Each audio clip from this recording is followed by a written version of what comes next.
రాబోయే ఎన్నికలను ప్రధాన పార్టీలన్నీ ఎంతో ప్రతిష్టాత్మకంగా తీసుకుంటున్న విషయం తెలిసిందే.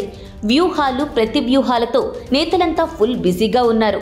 వైసీపీ మరో 5 ఏళ్లు ఎలాగైనా పట్టు బిగించాలని, ఎన్నికల హిట్లో ప్రజల్ని కూల్ చేసేలా ఫ్యాన్ స్పీడ్ పెంచాలని చూస్తుంటే, ఐసీయూ మీదున్న టీడీపీ ఎలాగైనా బలంగా ఊపిరి తీసుకొని మళ్లీ రాష్ట్రం మొత్తాన్ని తన సైకిల్ వెనక కూర్చోబెట్టుకొని చక్కర్లు కొట్టాలని చూస్తుంటే, కాంగ్రెస్ కూడా నేనేమన్నా తక్కువ తిన్నానా అంటూ చాప కింద నీరులా సైలెంట్గా అభయహస్తాన్ని చాచడానికి రంగం సిద్ధం చేసుకుంటోంది.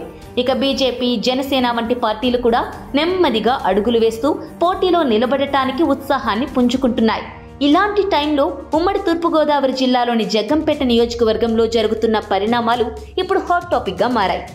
జగ్గంపేటలో ఏ పార్టీకి సంబంధించిన వ్యక్తి అయినా సరే ఒకసారి గెలిచిన వారిని ఆ తర్వాత వచ్చే ఎన్నికల్లో పక్కన పెట్టేస్తూ ఉన్నారు, ఓడించేస్తూ ఉన్నారు. జగ్గంపేట ప్రజలు ప్రతి ఎన్నికల్లో కొత్తదనాన్ని కోరుకుంటూ ఉంటారు. ఇప్పుడు ఇదే విషయం ఇక్కడ చర్చలోకి వచ్చింది. జగ్గంపేటలో ఇప్పుడున్న సిట్టింగ్ జ్యోతుల చంటిబాబును వైసీపీ పక్కన పెట్టేసింది. దానికి కారణంగా ఈ సెంటిమెంట్ అనేది అర్థమవుతోంది.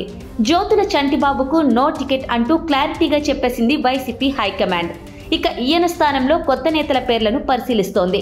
జగ్గంపేట సిట్టింగ్ ఎమ్మెల్యే స్థానంలో మాజీ మంత్రి తోట నరసింహంకు బరిలోకి దించాలని జగన్ నిర్ణయించారు. దీంతో ఇప్పుడు ఎమ్మెల్యే జ్యోతుల చంటిబాబు పార్టీ వీడటానికి సిద్ధమయ్యారు. జగ్గంపేట నుంచి మాజీ మంత్రి, ఎంపీగా పనిచేసిన తోట నరసింహంకు టికెట్ ఇవ్వాలని జగన్ డిసైడ్ అయినట్లు తెలుస్తోంది.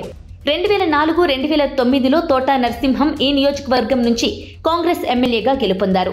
2014లో కాకినాడ నుంచి టీడీపీ ఎంపీగా గెలిచి 2019లో వైసీపీలో చేరారు. అభ్యర్థి మార్పు విషయమై వైసీపీ అఫీషియల్గా ప్రకటించిన తర్వాత పార్టీకి రాజీనామా చేయాలని డిసైడ్ అయ్యారు జ్యోతుల. అలాగే జనవరి 5-6 తేదీల్లో చంద్రబాబు ఆధ్వర్యంలో టీడీపీలో చేరేందుకు రంగం సిద్ధం చేసుకుంటున్నట్లు సమాచారం.